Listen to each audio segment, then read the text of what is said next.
welcome, dear viewers, listeners, readers, etc. Welcome to what will be my 4th episode of Valhalla Conversations, as I'm officially titling this random series of remarkable panelists I keep pulling together on all my Norse favourite topics.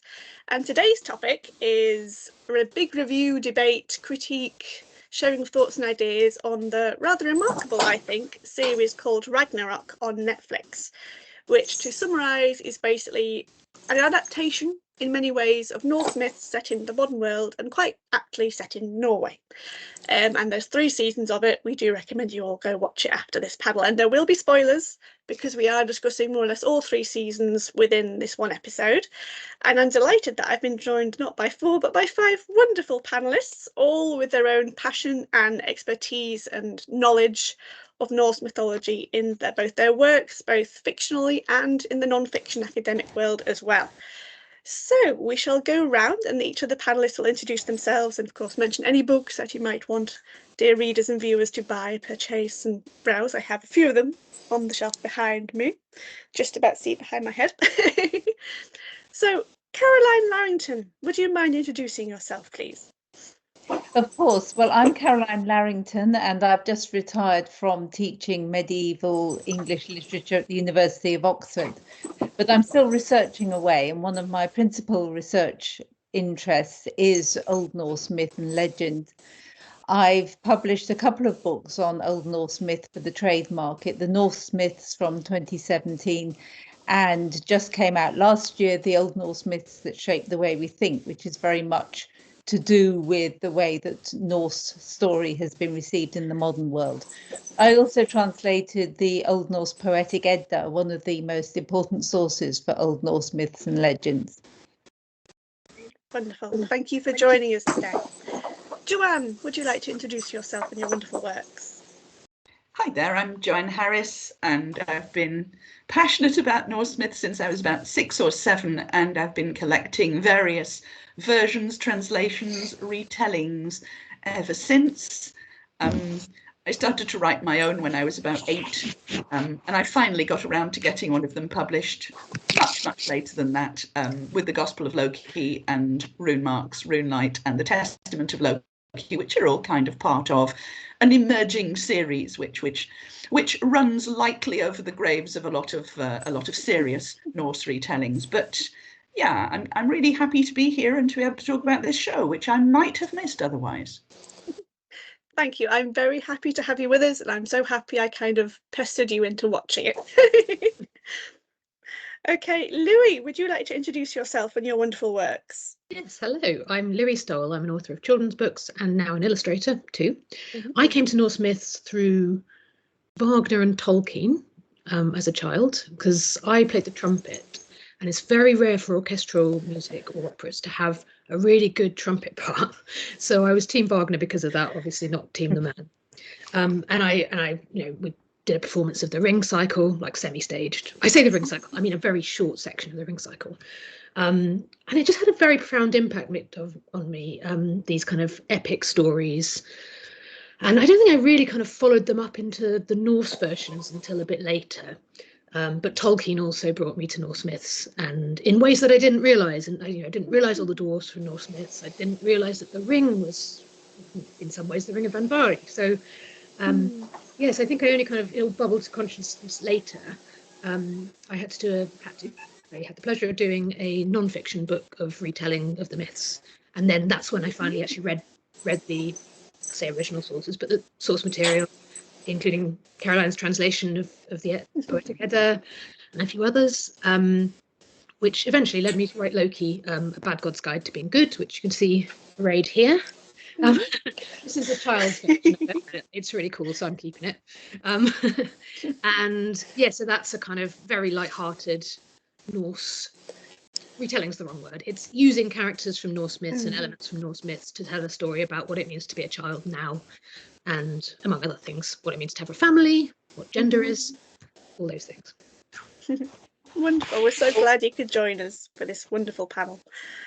Caitlin, would you like to introduce yourself, please? Hi, I'm Caitlin Felix, and it's really a privilege to be among all of these illustrious authors. I'm an author of Norse historical fiction and fantasy, although I don't have a full-length novel out yet. That will be forthcoming in the fall, titled Rand's Daughters.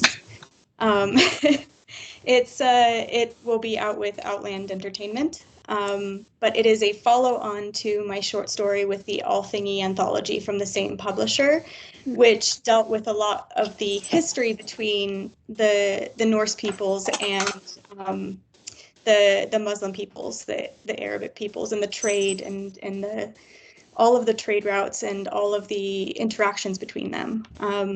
I also came to Norse myth and Norse history through Tolkien. I was a very, very big Tolkien fan. You can probably tell by some of the background. Yes, I'm just happy to be here, and it's good to be among you all. Thank you for having me.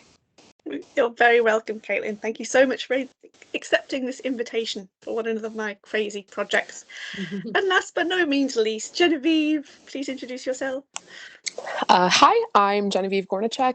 I ended up like this because I took a course on the Old Norse language when I was at university, and that was my rabbit hole into this entire subject. That autumn, I took a course on the Old Nordic myths, and while I was supposed to be working on my term paper, I wrote this little Loki fan fiction called The Witch's Heart.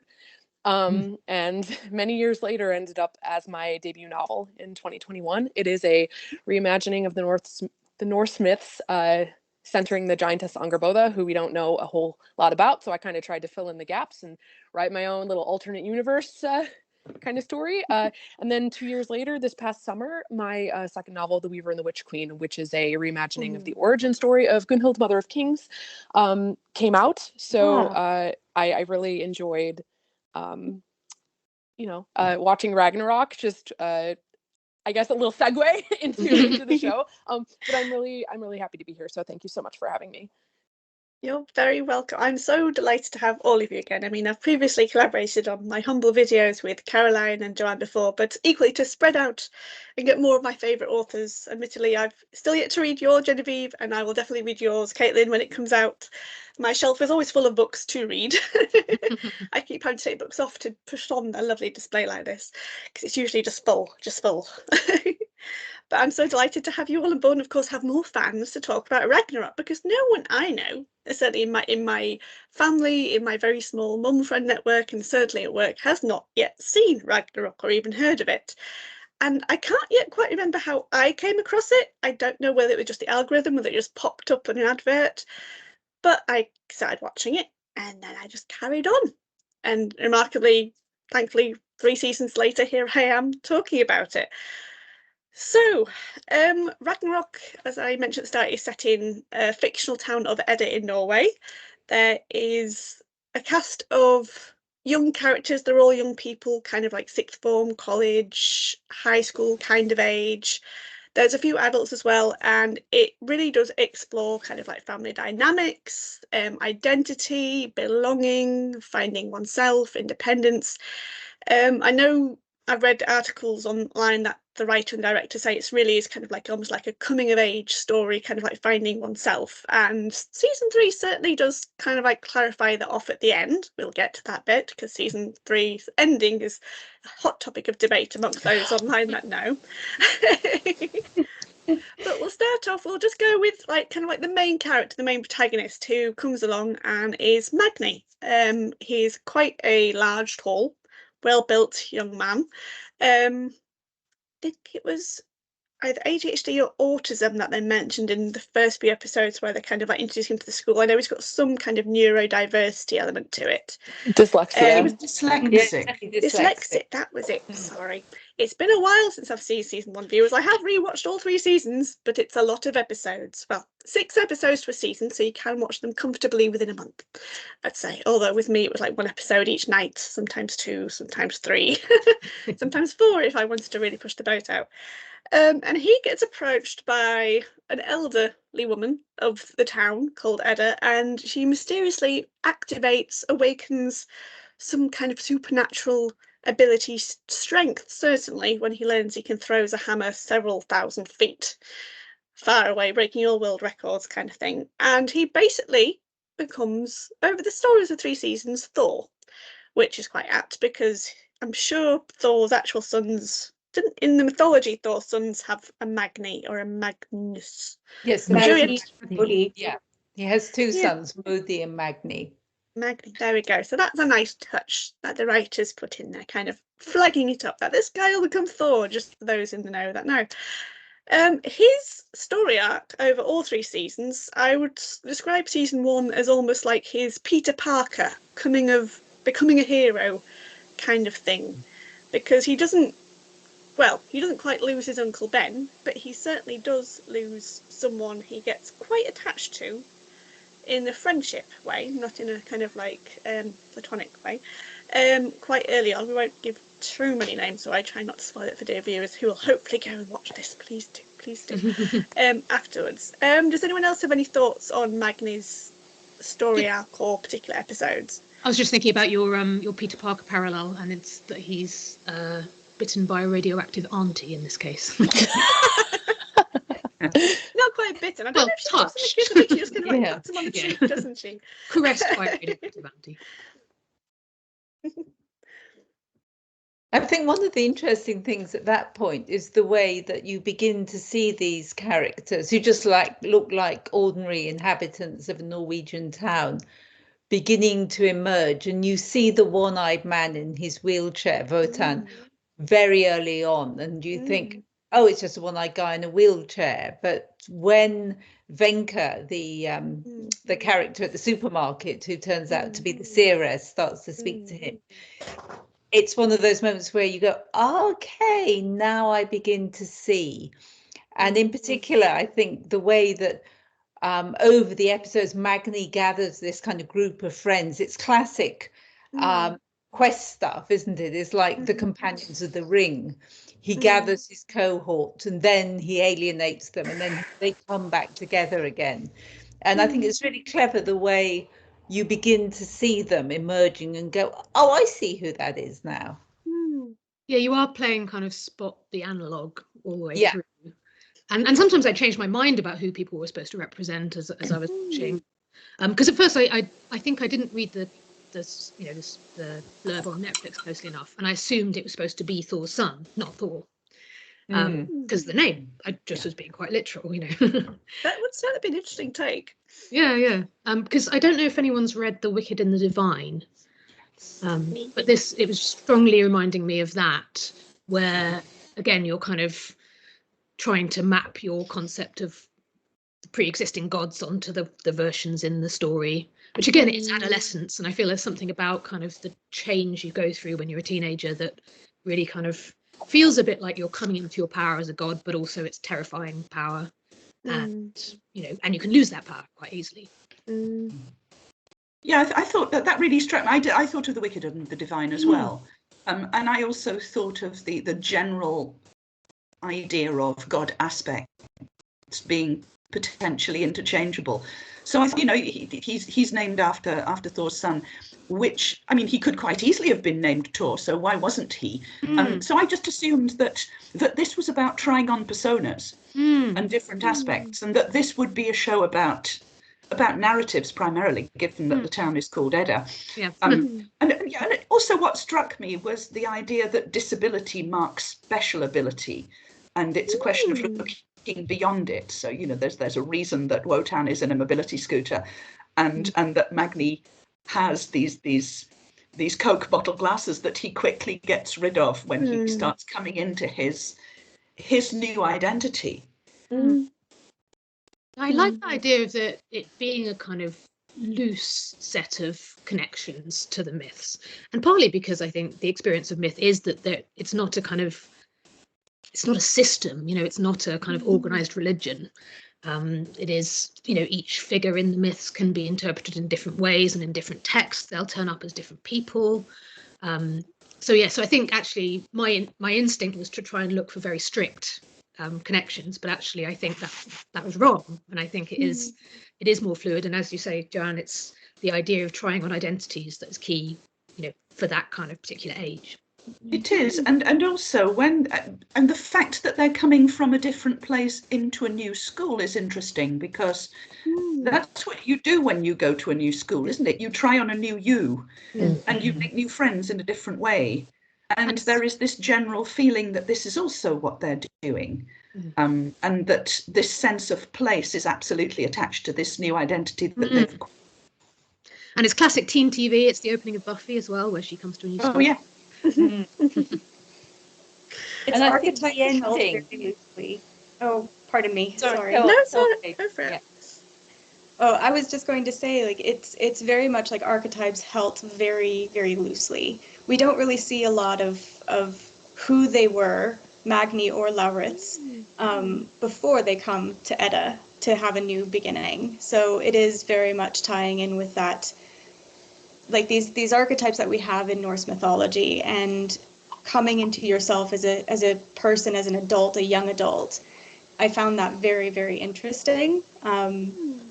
Particularly because when I was about the same age, I moved away from America to Europe and reinvented myself in an entirely different way. So I connected very, very strongly with that.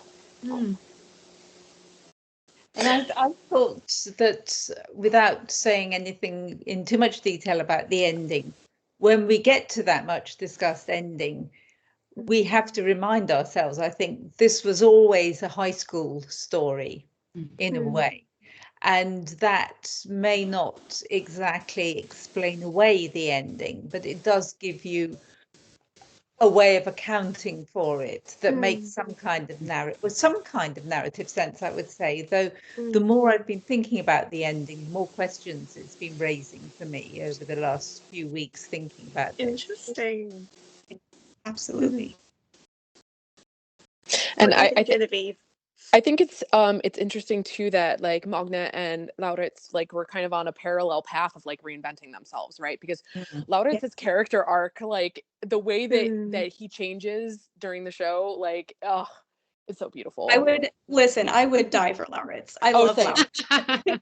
Oh my god, like the end of season 1 where he's impersonating Ron.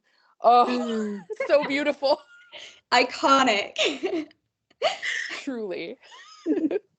For viewers who have yet to learn about the wonderful series, Lauritz and Magni are brothers, presented as brothers at the start of the film, and they're moving back to Edda because their mum needs a new job, and that's where she's going to get a new job. But it turns out that she actually grew up there and met their father there, and did start initially with the family there, but then their father died. We don't know why or how, or exactly precisely when, although I do know the bit of the gravestone, and I can't remember what date was on his gravestone. I think it was 2002.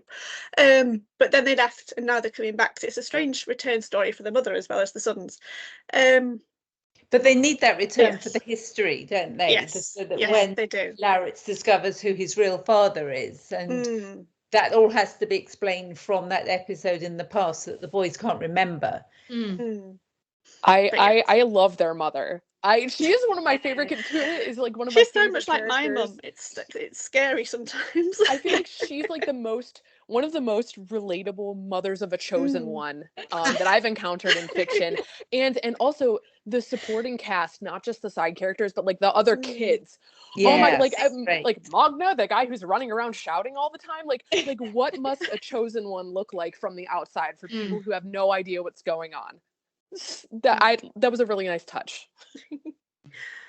Well, as we said, Lauritz is Magni's brother, and if Magni is indeed becoming, in many various ways, Thor, Lauritz definitely, totally, and very clearly becomes the Loki character. And I must admit, he does a better job than Tom Hiddleston in some ways, mainly because Tom Hiddleston's character is very much nailed down in Marvel lore, so to speak, whereas this one it feels very organic, very real, and again reflects so much of what teenagers and young people go through, especially not just kind of like in terms of family dynamics. As Caroline's explained, Lauritz discovered that he's not actually the full brother to Magni, he's a half brother. Turid, their mother, had a slight fling with a part of the cast we haven't yet actually mentioned, which is the Juttel family. And for those who are slightly familiar with Old Norse, and I'm only slightly familiar, I do know that Juttel at least alludes to giant.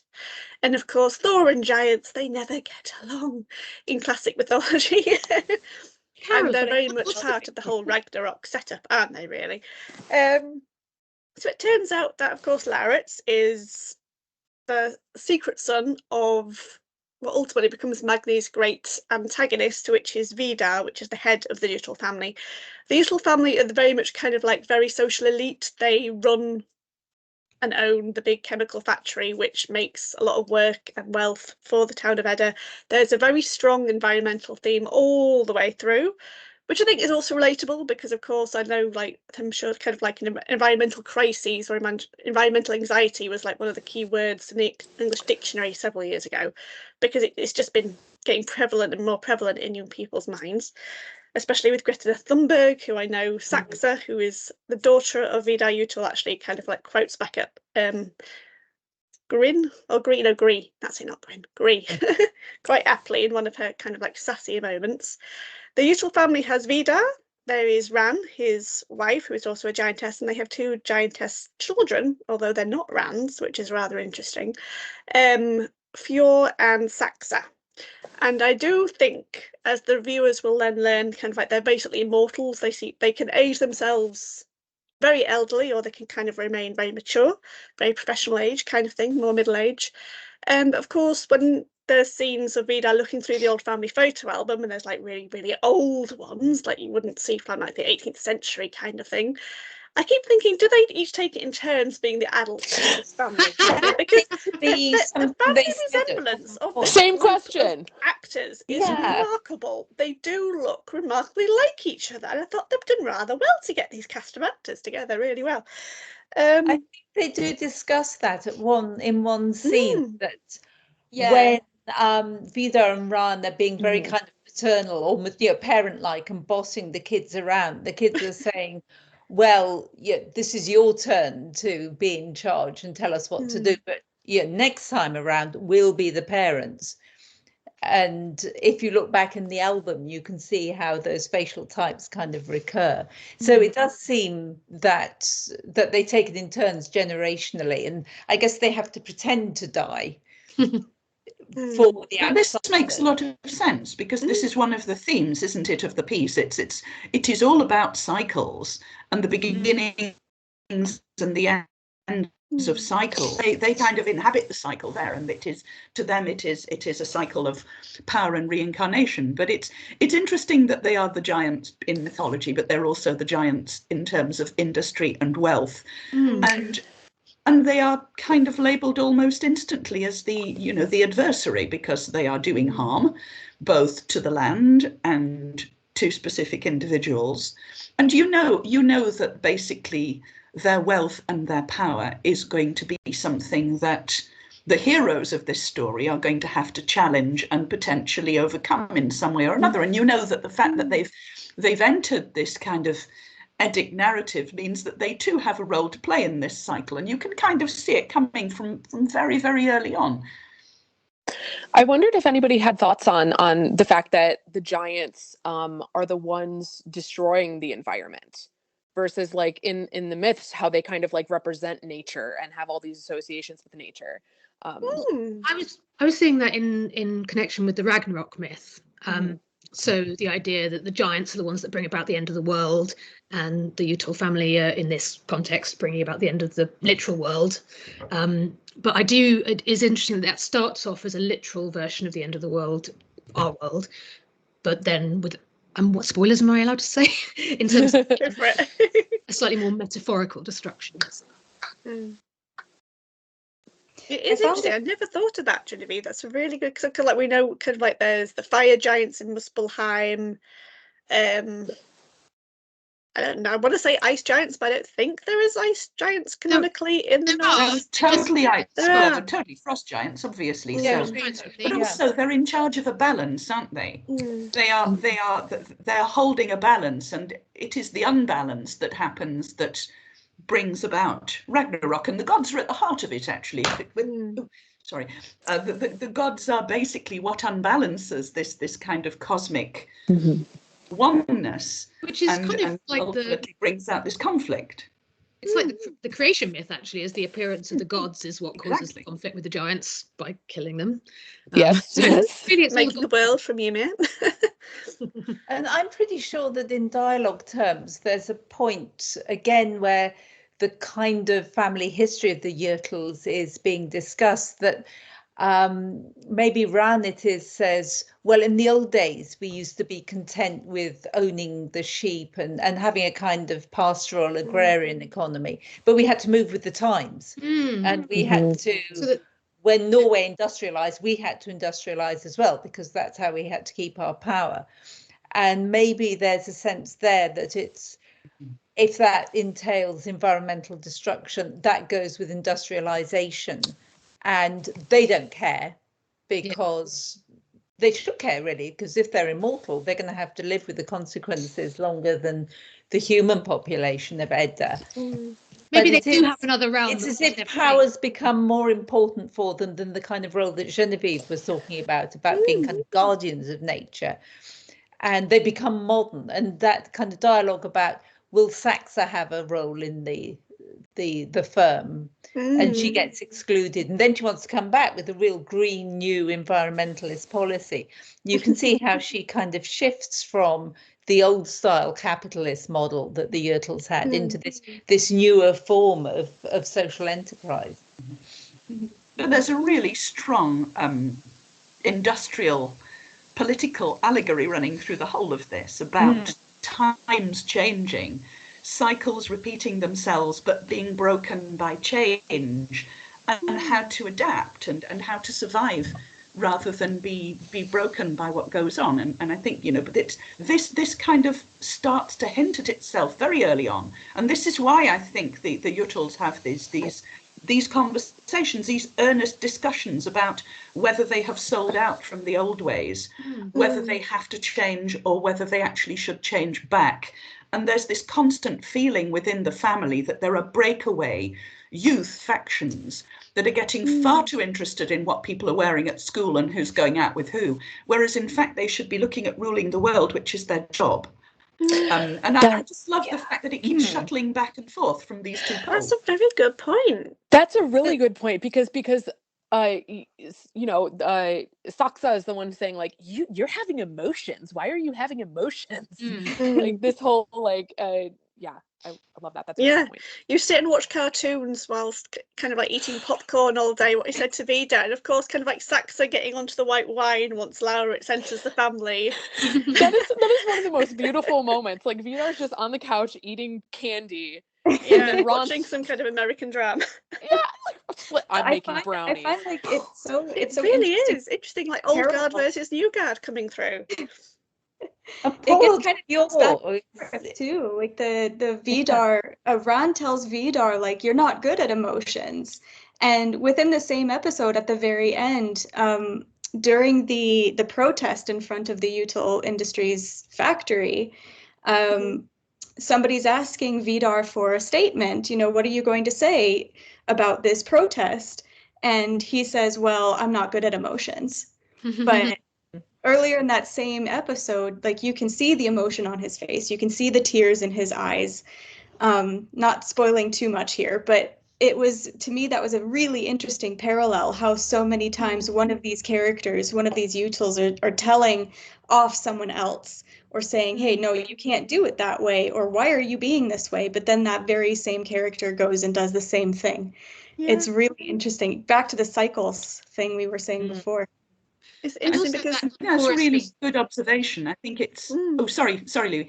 I think it's really interesting that when you look at these factions of people, it's almost as if all of them inhabit some kind of area of neurodiversity, and the Yrtles inhabit this disconnection with feeling, whereas the gods are all about the feelings, and sometimes there's a bit less thought going on. And so the idea that actually the reason they're drawn together so much, the reason that they're drawn to each other even though they're adversaries, is that actually they belong together. They should be completing themselves rather than tearing themselves apart. And there's this hint of this is why they're always kind of hanging around each other and observing each other and fancying the pants off each other. I love that. very Yeah. different. I mean, in the Uttle family, species. when they have disagreements, they either beat each other up or wield out knives and try to kind of like ninja attack each other. It's very much kind of like they go kind of like down the aggressive kind of like physical domination route, where of course with Magni and Lauritz's family, I mean, I'll always remember when there was a scene, I think, where Lauritz tells Tyr kind of like, you've never taken responsibility for anything, and oh, by the way, you're out of milk, kind of thing. I think that was in season 2, and she takes it on so emotionally negatively that she goes to the shop and she's just endlessly putting on snacks in front of Wench at the shop, just kind of like buying more and more sweets. And she kind of like has then a go at Wench because she's just angry at the world, and she just takes herself off to the sofa and kind of like stuffs herself full of chocolate and falls asleep there. And now it's like, well, Magni, look what you've done to your mum, because you keep getting into trouble at school and you keep doing all this kind of thing. And really it's Lauritz's fault that his mum's feeling that way, because he put it really quite forcefully down. But in terms of emotions with Uttle, Saxa definitely is the one that seems to be able to use them for her own gain, whereas Fjord is trying to explore emotions on a mortal level, because of course he gets involved with the other teenager, Gree, which especially kind of like during season 1, I thought that was a really interesting kind of love that switch. storyline. Because kind of like we're seeing Magni trying to kind of like get into the Uttle family or go against them, and then at the same time he's got a friend who's allying with them out of their own relationship and their own emotion. He's got to kind of like deal with that, and I think he does deal with it to a degree quite well. Although of course in season 1 the big thing that struck out for me is how when they find that Magni is getting a problem, that they realise he is taking on the powers of Thor, and he keeps kind of like, he knows of the old world, as they kind of like taunt him with during a really bizarre hiking trip up a mountain where Fjord's butchering something very meaty looking. Kind of like it's Fjord, not Vidar. She says, well, why do we let the system deal with him? He's going to get psychoanalyzed, he's going to have to go to treatment and therapy and be socially excluded. That's a lot worse than what we could physically do to him with your axe, Dad, kind of thing. I thought, yeah, because in modern society it is very much psychological suffering more than physical suffering and combat and injury that we suffer from. Like, and of course the Yuttles kind of like are a mix of that themselves. Yeah. Speaking of a mix, you're making the point about the idea that the kind of giants are the ones that have problems accessing emotion, and the gods ones almost too much emotion, and thinking about Lauritz in the middle of that. And sometimes you do see him in this very strategic use of emotion for manipulation, but then when he's actually full of need, that goes out the window, and he's not very strategic, you know, and he does just kind of need things. So whether it's Jens, the boyfriend, or family from his blood family, and I feel like in that kind of the mercurial nature of the character, that sort of fits as he's stretched between the worlds of the giants and the world of the gods, but also between emotion and strategy. Which obviously he's my favourite character. Goes without saying, he's everybody's favourite character. Yeah, but he's also this character he's of contradictions, isn't he? He's constantly contradicting who he is, either through gender or through his relationships or through, what he wants.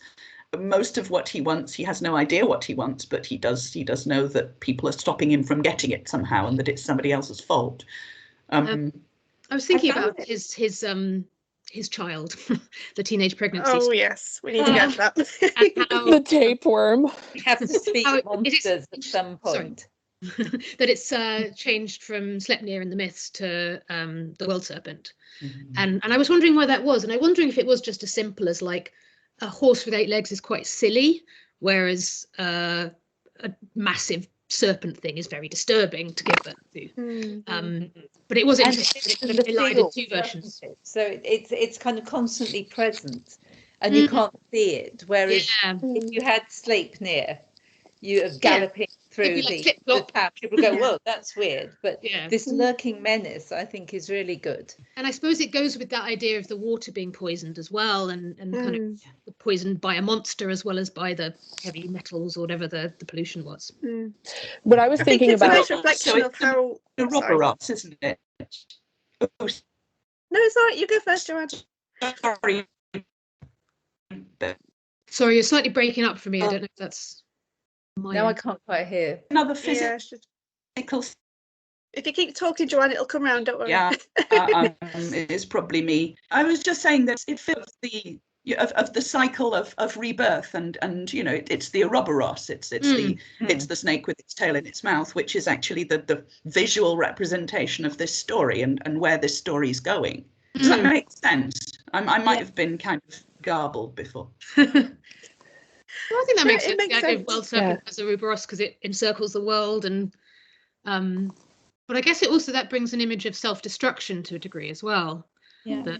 That actually all these characters are very self-destructive, and I feel like that speaks to the teen drama element as well, because obviously so much of teenage life is creating problems for yourself that you didn't have to begin with. It's actually quite an interesting folkloric motif, isn't it? That quite often you get a little serpenty thing, and in some myths, you put a piece of gold underneath it every day and it grows bigger and bigger until it's eating 2 oxen a week and it's a real problem. Or you, as in the story of the lambton worm, you catch this tiny thing and you throw it in a well and it gets bigger and bigger. And the idea that, I mean, Lauritz's tapeworm is disgusting enough when he's keeping it in his bedroom, but the idea that once it's out in nature, plus, as you were saying, the heavy metal elements that are causing this kind of really unnatural growth, I think is one of the ways that the environmental storyline and the mythic storyline and the kind of weird teenage psyche storylines all come together very nicely at that point. There was a real moment when I went, yes. And the growth element parallels another one of Loki's children. So you have Fenris Wolf kind of getting bigger and bigger until it's too big for Asgard. And I like they have kind of combined all 3 children in one in different aspects of the story. Yeah, and it's all quite connects to Loki, how he's kind of like, he has these connections to all these destructive forces. I mean, without Loki going off with Angrboda, those children wouldn't have been there. So it's kind of, he has a lot of connection to what ultimately topples the gods and everything with them. And I think I've got on my note from episode 3 in season 2, Lauritz asked the teacher, who is quite a common character and he has quite a mainstay. I quite like him, although I did get sad when he lost his beard. But that's just Me too. Seconded. He asks the teacher, kind of like, he literally says, does Loki giving birth to the world serpent, and asks that, does that make him in fact the first transgender figure in mythology? Which I thought was like, yeah, that's a big kind of like EDI flag right there, and it kind of like makes so much sense. Although it's interesting that in this particular world of Ida, that's what they're being taught, that Loki gave birth to the world serpent. So they have definitely adapted literally within the education to make what then happens fit. That is a theory. World anyway. But I was thinking about his. I mean, the show tends to use male pronouns for Lauritz throughout, I think, unless they change. Yes. Yeah. And I feel like the kind of actual interior gender identity of Lauritz is never fully spelled out. It's more a kind of question of various gender expressions from Lauritz, and you never find out really who Lauritz is for themselves, you know. And I think that is so appropriate, especially like Lauritz calling himself mommy, like when he's talking to the serpent. Beautiful. I also wanted to, I really found it interesting how Lauritz really is so dedicated to the serpent in season 3. It was very particularly moving. Yeah, so we see Lauritz as kind of like an angry character. Like, he kind of comes into the story very, very angry, typical, moody teenager. And he always has this feeling of being an outsider. And throughout, season 1 and season 2, we see him be rejected quite often. And so when he finds that Vidar is his real father, he really embraces that. And from Magni's perspective, it can be from the outside, it looks quite manipulative in some ways. And it causes a few problems. And in the end, Vidar does reject him, but then he accepts him again, and it goes through this cycle.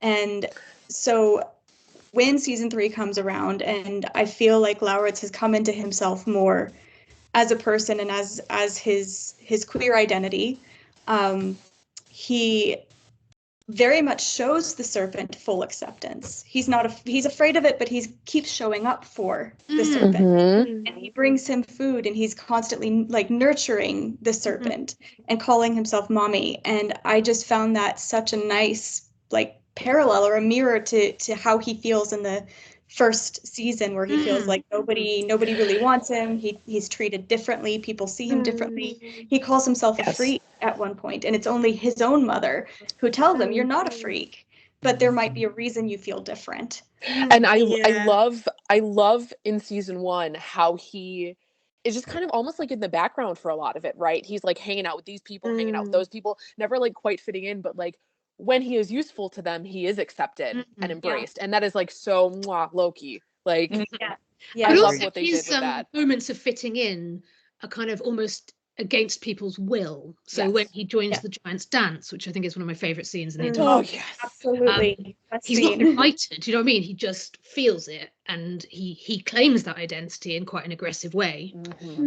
Honestly, that dance push scene him away. I really found that interesting. They don't push him away. They let him dance with them. But it isn't kind of like, come on now, join us. It's more, oh, you're here, we can't deny you, you know.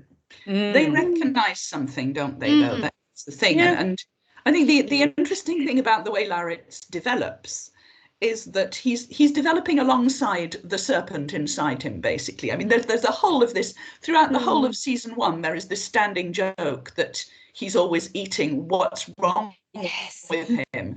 He's always eating snacks. And then you realise that he's eating snacks because he has a tapeworm, and the tapeworm is going to become the Midgard serpent, which is hilarious enough as a story arc. But there is also, I mean, if we put my psychological hat on, there is this idea that Larry has a hunger for something and he doesn't know what it is. This hunger internalizes as the serpent, and then he feeds it. So is it a hunger for affection? Is it a hunger for being accepted? Is it for something else, for power over other people? And eventually he lets it go, which psychologically is very pleasing. And in terms of the arc of that character is delightful, because you can see that it has paralleled his uncomfortable adolescent phase and followed him into adulthood, where he can let this go and properly start being himself, having gone through a number of identities and ended up as mother, and then ended up as, well, basically free from both sides, which is absolutely, you know, what we would hope for that character, who is a delightful character in every way. Of course, Ragni does introduce him to Wotan when Wotan finally gets his awakening after the Seeress, unfortunately, is killed off. And thinking back to kind of like your introduction and Louise regarding Lord of the Rings, it suddenly made me had a mirror image of how kind of like Bilbo and the Hobbits? No. Frodo, sorry. It's been a while since I've seen the films, let alone read the books. Frodo and the Hobbits and kind of like the Ranger and the elves kind of like escaping the Balrog, and they kind of like lose Gandalf, because Gandalf is effectively their Seeress. He's shepherding them to do great things. But the Seeress and Gandalf are both claimed unexpectedly and taken away out of the picture, and so the heroes are left to try and work things out for themselves, which I think was rather apt. But also Odin Wotan's rejection of Loritz is really interesting, because I mean, in the mythology they're blood brothers, in a kind of mythical past that we never really find out why. But actually increasingly as the stories go on, they're alienated, and obviously eventually Odin sends him to punishment. So I guess we kind of start from that point of view in Edda. Like, we're already at the kind of, it's very nearly the end of the world. Odin has rejected Loki. This isn't a good thing, you know. Well, the word betrayal keeps coming up so many times when I'm looking over the notes that Becky made to season 3 in particular, but also the summaries for season 2. Lauritz says Magna has betrayed him. Magna says Lauritz has. The Yurtals say he's betraying them. No, they're betraying him, and so on. And Joanne, I think, is absolutely right to celebrate the way that he finds his place by the end. And as both he and Magna step into their adult identities, and Magna throws away his comic books, you can see how, when fans online say, will there be a Ragnarok season 4? You go, oh, have you understood nothing here? No, it can't happen. Well, it could happen to a bunch of other kids, I guess. Like the cycle starts again. In Iceland. I guess, There's certainly a strong set of episodes that have the strong kind of like father and son theme going on. Because of course Vidar and Lauritz getting along, and kind of like Magni trying to work out his new brother relationship. But then of course Fjord and his relationship to his family, and of course with Vidar. There's Gree and her father, because of course that's interesting mix, because Gree's father is terminally poorly because of the work he did for Fjord's father in the factory. That kind of, there's a straight dynamic there. But then there's a fortunate series of deaths, because Magni does end up killing Vidar, not in quite the climactic way that you would have thought. It almost happens accidentally, so to speak. But that was because Magni was trying to protect Lauritz. Gree's father sadly commits suicide because he decides it's just the best way to go. And so both Gree and Fjord both lose their father, and then the whole complex Magni then feels upon having claimed a life in this battle, having taken that first step. He's been speaking about battle for ages. He gets Mjolnir made, because of course he does not always do this alone, dear viewers. He does actually get some allies. The Seeress does unite him with one other goddess, which is Freya, in the form of Iman, who is a teenager of Sri Lankan heritage. She was adopted but raised in Norway. So it's another kind of like outsider, but a nice cultural mix of, well, anyone with godly powers can come from anywhere, but it is kind of nice. And she's got very strong suggestive powers, very strong Stethra. I love how she's like, oh, I got these clothes for free, I got my dentist treatment for free, I kind of got on the bus for free, I just have to blink and everyone's for free. And then Mike's like, no, you do not use your powers to get things for free. We're in a war here, we've got to fight the giants. And she's like, well, I guess she's kind of like very carefree about how she doesn't have the social complexities or responsibility that Magni, for some reason, very strongly feels. I guess, especially with the Lauritz connection.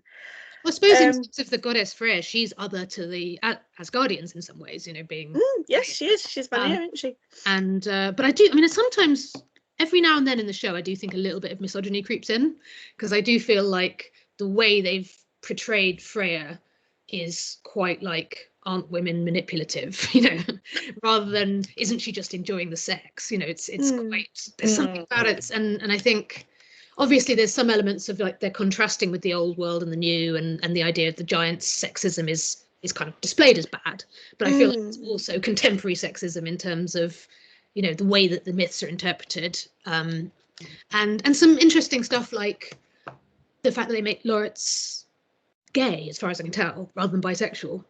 And obviously in the myths Loki is attracted to women too, and then the fact that they do a bit of a fridging of a gay to begin the story, and I don't know what to make of that, really. It's all those different elements of kind of modern and ancient and kind of contemporary values, and I don't know how much is expressing the kind of values of Norwegian society in the present day, because I'm not very familiar with it.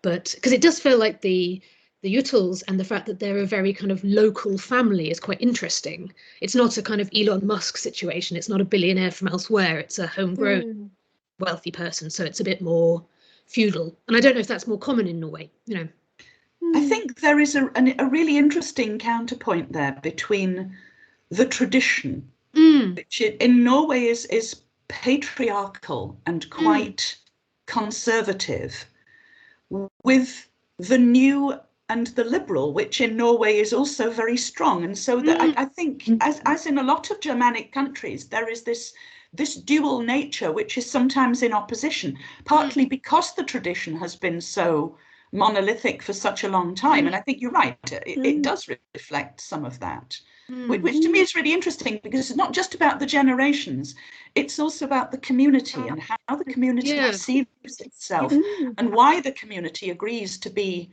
ruled in effect by this powerful old family. And there is a sort of sense of thus it has always been, from people who might possibly know better, but who obviously don't. And so there's this idea that these youngsters are pushing all the boundaries, and they're not always getting it right, but something needs to give. They don't want to leave, do they? And I think it's very much sort of emblematic of isolated Norwegian field communities where there's only one industry in town, and you have to work in that industry. We recognize it from our own kind of post-industrialization. Either you work in the supermarket like Turid, the mother, or like Wenche, or Turid manages to get a job in admin back in the company, but the company is the only game in town, and if you don't want to be part of that, then you have to leave. And it's very much the kind of story that you find in a number of Scandinavian things. I've just been watching The State of Happiness, Lykkeland, which is all about the oil industry in Stavanger. And oil, you can try and do the fishing at the same time, but the oil is the only game in town. And the current True Detective, Snow Country, set in Alaska, it's all about the mine. The mine is poisoned. So this idea of industrialization, which brings wealth but also poisons the environment, and you have to live with it. You can't undo it because it will destroy the community. It's a really powerful myth that runs through these stories with a kind of mythic supernatural base, I think. Yeah, it's interesting that they've actually matched it with the school stuff, because in season 1, Gry and Magni originally teamed up with Isolde before she sadly dies and is the catalyst for a lot of things. Have to write a paper on life in Edda, and that's kind of like he gets inspired by Isolde's kind of like very rebellious, protesting kind of like I'm against the whole power structure of society kind of thing. She wants to topple them over. And he tries to counter that, but he does get pushed down by systems in kind of like even like because Ran, wife of the company owner, is Henry's to the school, so she's also in a powerful position. She can say no, we allow free speech, but what you're actually doing is just a bit worrying, concerning, and then they give him loads of psychiatric labels and having to see a counsellor, and they basically use the system to push his protests down. And of course in season 2 they've now got to write a report on Norse myths told to put myths in a modern context. Quote. They were the actual words. I thought, are you literally metaing your kind of like yourself, this series? I just thinking about that and how it's not just about putting the myths in a modern context, it's also a local context. So you have that idea of the giants are bringing about the end of the world, which could mean climate change in the macro scale, but it's also local pollution. And that idea of, kind of the personal and the general kind of combined. As I do with almost anything, I bring it back to Buffy.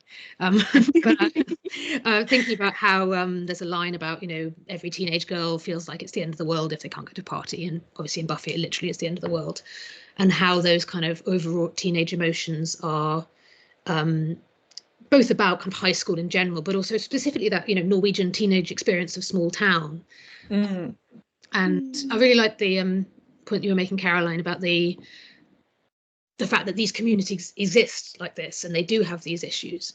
It was reminding me of Kate Beaton's graphic novel Ducks, graphic memoir, which is set in Canada, which is also about kind of that idea of the only game in town, the oil field that destroys, but also is the only option for making money.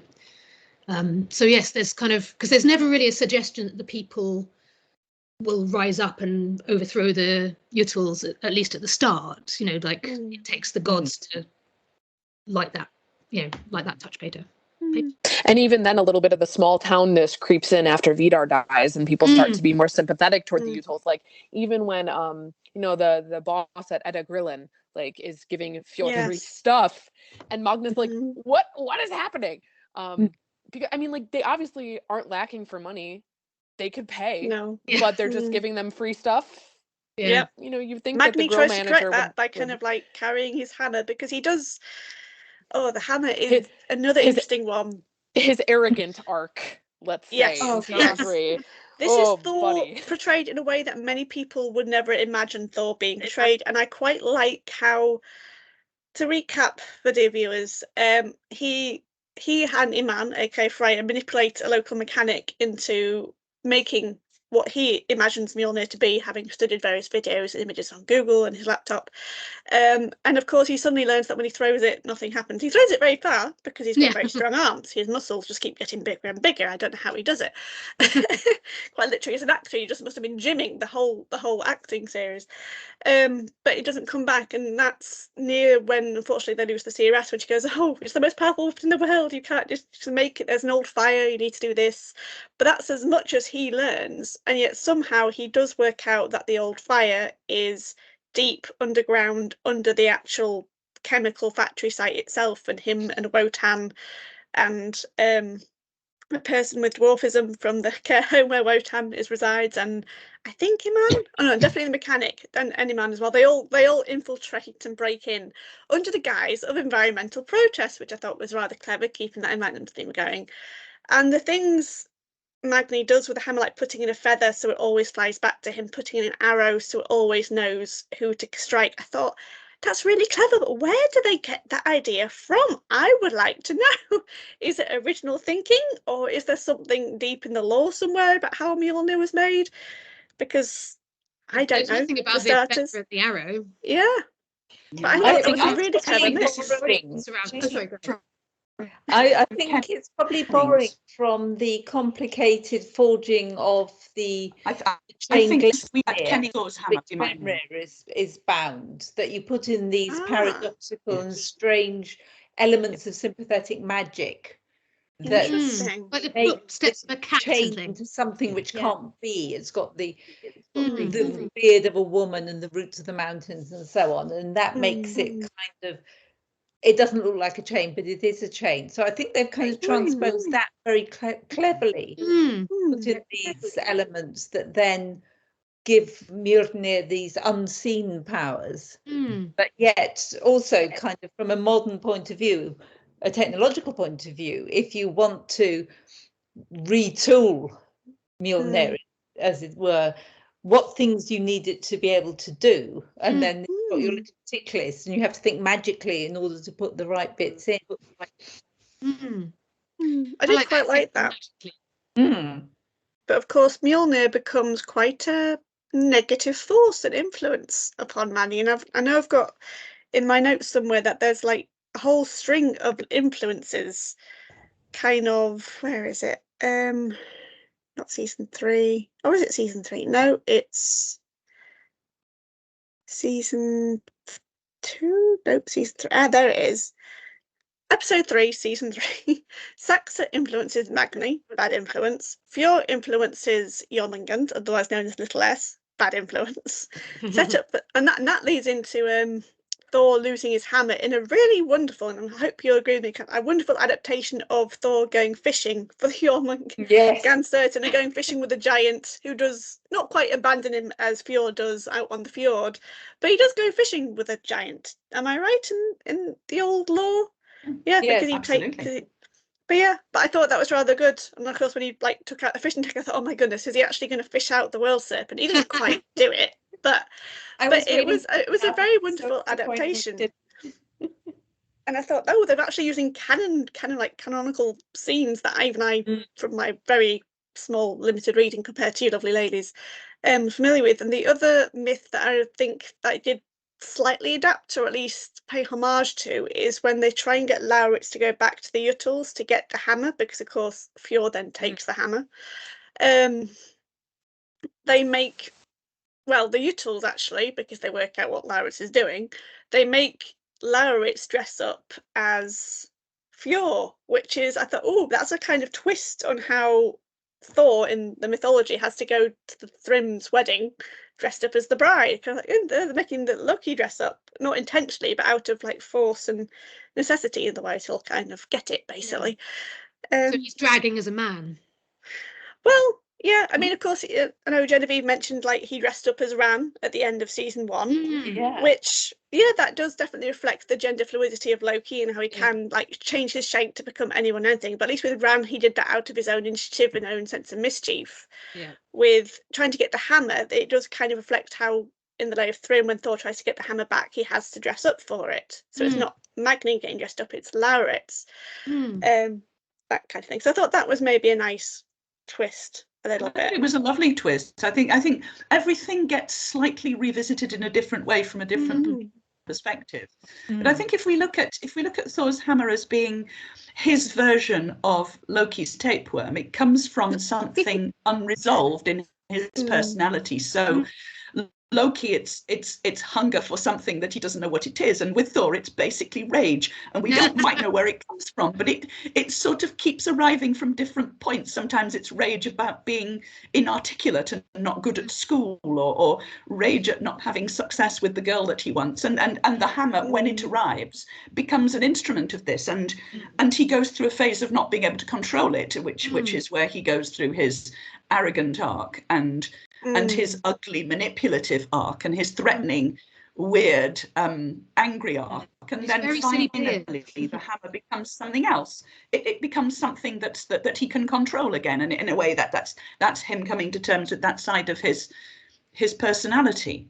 Well, it reminded me a lot, going back to like Viking Spider-Man, you know, with great power comes great responsibility, and he has to learn that lesson. And it's yet another thing pointing towards, you know, you're on the cusp of manhood. What kind of man are you going to be? You don't need a hammer to be a man, but you're using it as a bludgeon. This is how you exercise that rage and that feeling of pressure and feeling of growing up, but not really knowing what you're doing. And knowing what it means. Yeah, So, I totally agree. And there's even that scene where he's sitting in his room, like talking to himself, like, oh yes, I need the hammer to control everyone. So this idea that like he needs to have this control is something.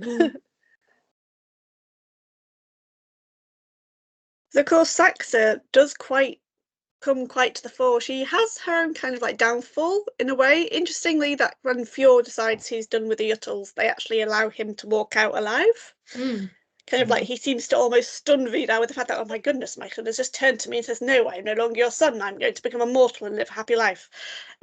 Whereas when Saxa, I can't remember what her actual crime was. I can't remember, but they do punish her by literally making her become a slave. Very much housebound. She doesn't get to something. I can't remember. It's Something that to do with a lot tea, happens isn't in these it? episodes. A lot happens. Like, you can see why they only made them 6 episodes in each series.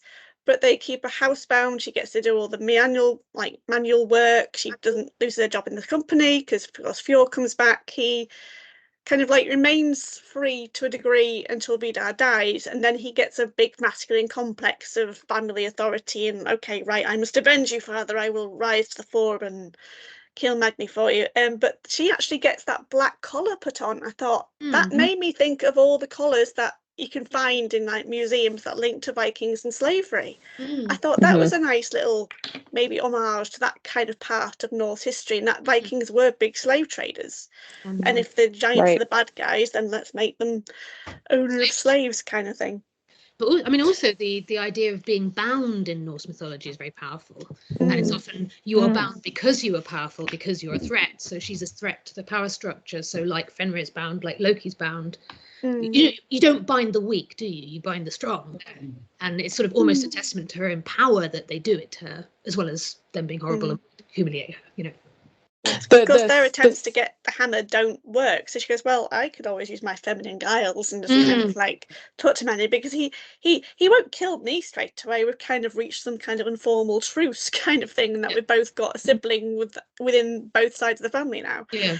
And she really enables that relationship he has with the hammer. She kind of like uses and abuses it in very directly. Like, I love how she kind of, oh, I've got you a new bag for your hammer, my darling. Here, make sure you carry it with you at all times, so then I feel strong, and then you can put my family in their place. And it's like when teenagers first get their own bank account, like, yes, I've got money, I can buy things, and he just goes nuts, doesn't he? He gets on this power rush. But then that plays beautifully into when he finally gets kind of like that kind of like grown-up talk that he has with Wotan up on the mountainside, and it does get interrupted because Saxa tries to come along and disturb things, but they both won't kind of make the killing blow. She won't launch this, or did she throw the spear? I think she did. But then he's like, oh, I could kill you with a hammer right now, but I'm not. And she just turns and runs, and he doesn't act on it. And Wotan says kind of like, Thor isn't Thor just because of his hammer. He doesn't just destroy things, he creates life. And they have that deep psychological dive into what is driving Magni's character, and it's all about how he feels like he let it all down, how he let his mum down, how he let the woman, the innocent woman that he nearly gets to kind of like, because he does try a diplomatic way of getting rid of the Utils by kind of like uncovering all their secrets, doing proper investigative journalism kind of thing. But of course the Utils kind of get wind and stuff on top of that. But speaking of Wotan, and it's always made me chuckle at one scene where him and his associate, who eventually becomes Heimdall, and a rather unfortunate but not quite good watcher of the gods, get arrested for doing narcotics when he's trying to see what Freya Iman saw, because Iman sees the end coming and she of course scarpers, and it's really only Iman and the mechanic that actually leave Edda and go and make success elsewhere outside of the old thing. They use their gifts and their powers. The mechanic loses his hand when they try and forge the hammer, so he basically becomes Tyr. Doesn't quite get bitten off by a wolf, but it was a very heavy door, so I'll salute him for that. And he becomes a famous Paralympian in Norway, which makes a lot of sense. Promotes the kind of disability community and the athletes that they are. And of course, Iman becomes like, she goes on effectively a Love Island sort of version in this universe and becomes a key influencer and that kind of thing. So she kind of like manipulates any kind of influence to spread her influence. But I really liked how Wotan at first appears to be a really big manipulator himself, in the way he says to Magna that if you want to protect your brother, you have to betray him. We need that key to go and make your hammer so you can then protect everyone, including your brother. So I know your brother told you not to harm the Utils, but you're going to have to, because that's the deal, kind of thing. Because Magni does renounce his powers, doesn't he? Which is another weird, well, not kind of a weird, it was a very original take, because I'm sure even Peter Parker at his moment said, oh, I wish I wasn't Spider-Man because then my Uncle Ben would have been alive, that kind of thing. And I think it's just the guilt. Even in Vidal's funeral, he's there praying in a church, well, not quite praying, but he's declaring to whatever universe is listening, like, please, can you just stop this now? I've had enough. I've taken a life. I don't like what you're making me do. Please stop. And how it all ends with that big lightning bolt that shatters the window. I thought that was dramatically well done. But in the hero's journey, there is always a moment at which the hero gets to choose whether to walk away from the task or whether to get back to it and to go to the final showdown. So that's basically his 3-act choice. It's at the end of the 3rd act where he gets to give away his responsibility and then take it back again, because he's got to.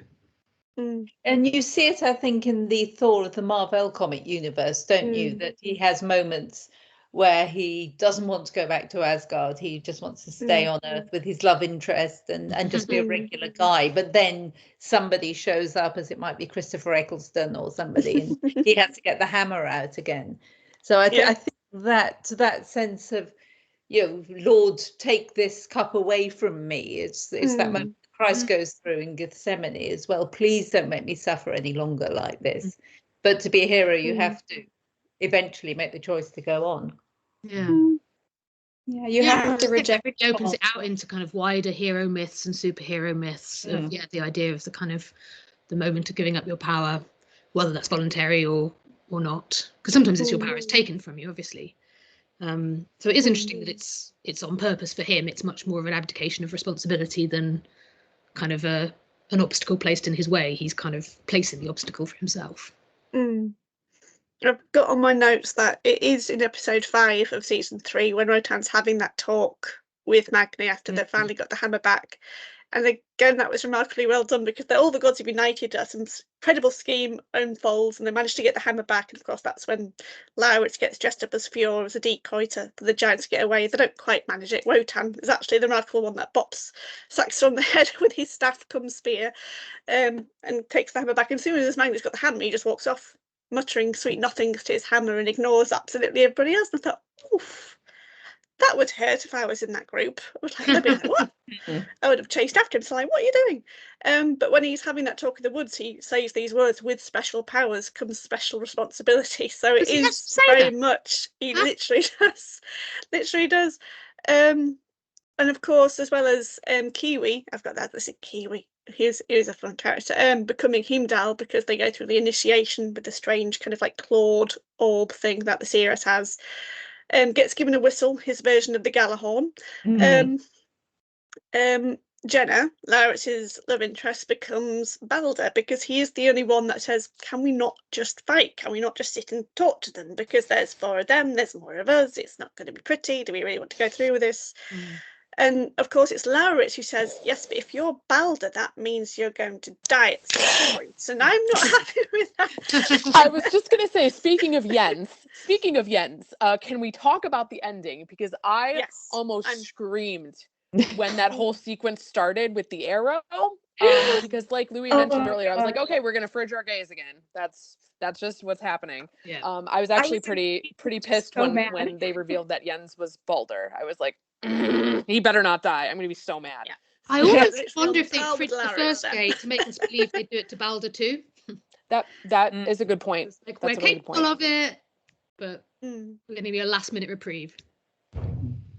Well, I think part of it was, I thought it was a really great pushback against the concept of predestination. The fact that you can break the cycle if you want to, if you're motivated to do it. And I was thinking, okay, this is going to go one of 2 ways. I really hope that it's going to go this way, because otherwise the answer will be you can't break the cycle. But you can. It's not necessarily comfortable to do it.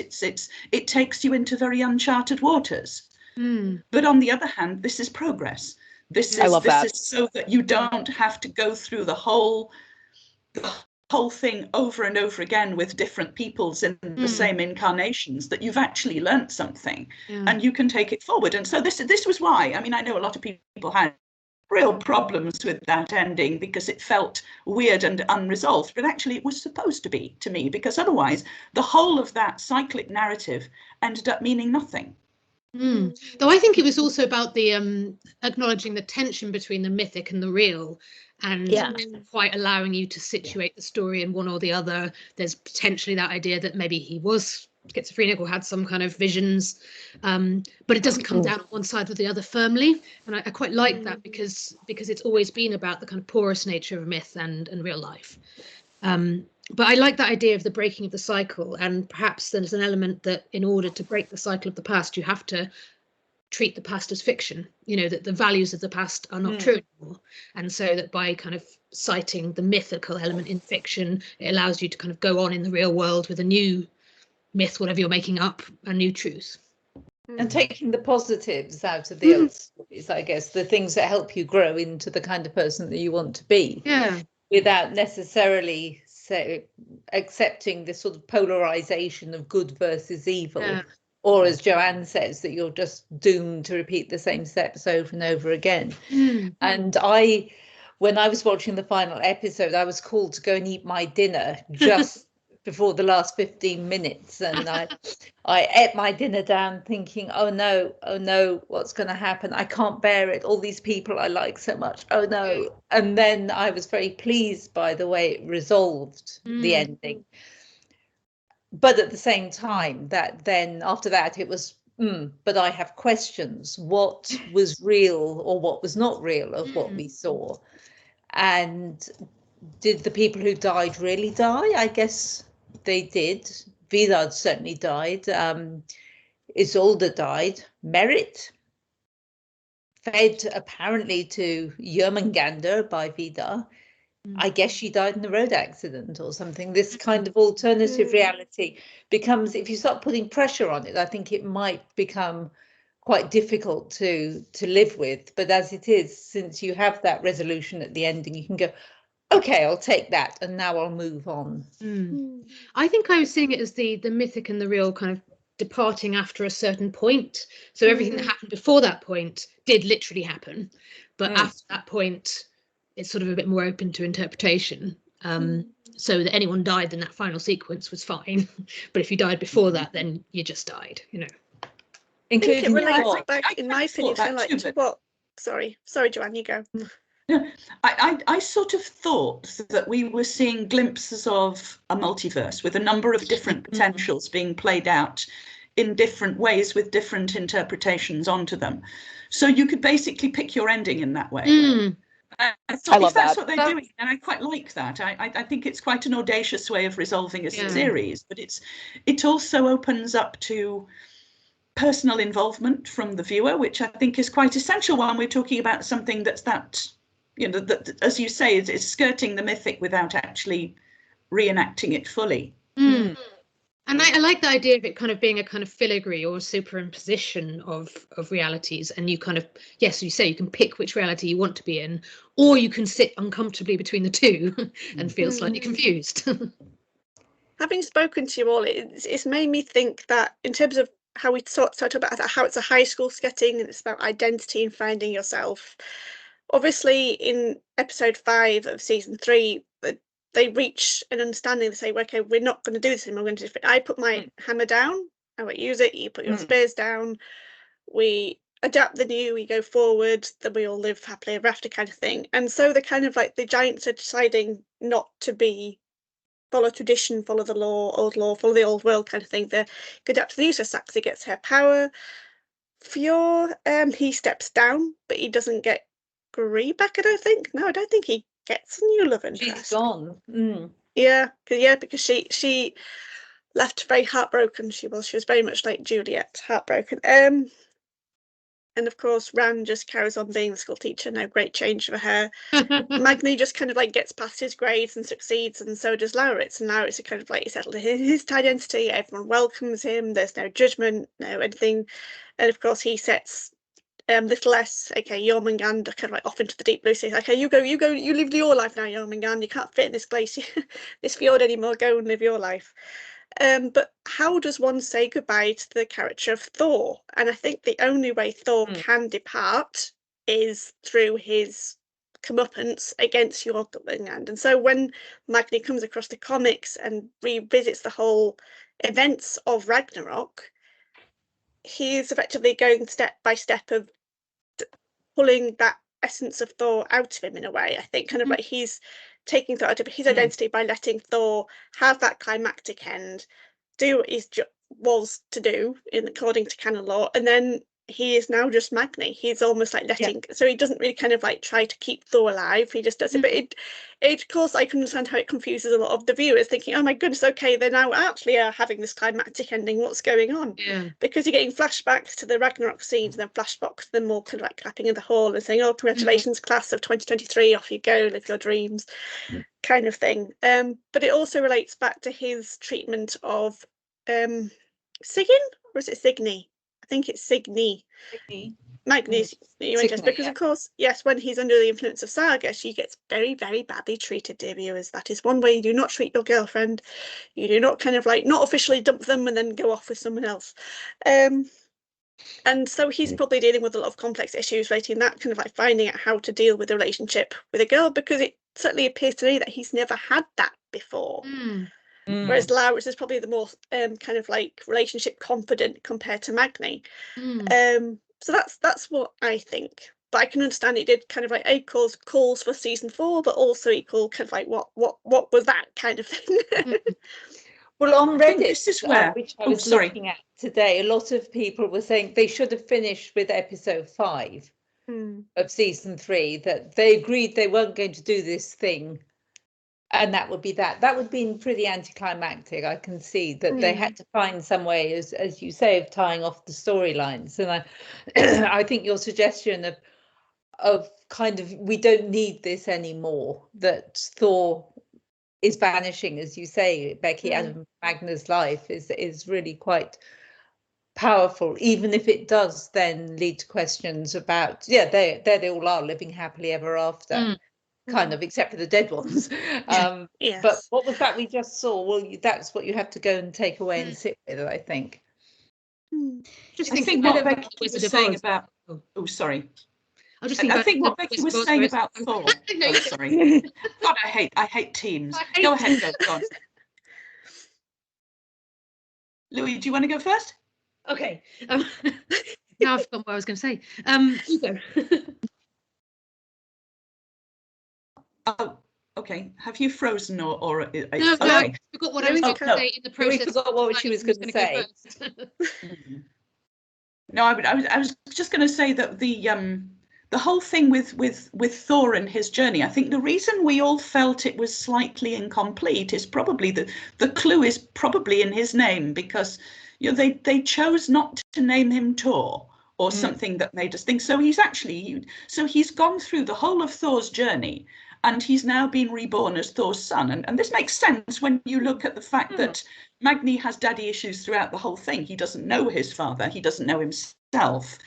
He goes on this mythic journey to find himself, and finds that he's actually not his father, and that he can be Magni. And I think if you read it in that way, it becomes a more satisfying ending, because yes, he's going off into the unknown, and he's left behind this mythic baggage, but it's also progress forward, which is why I think they gave him that name in a very particular way for that particular reason.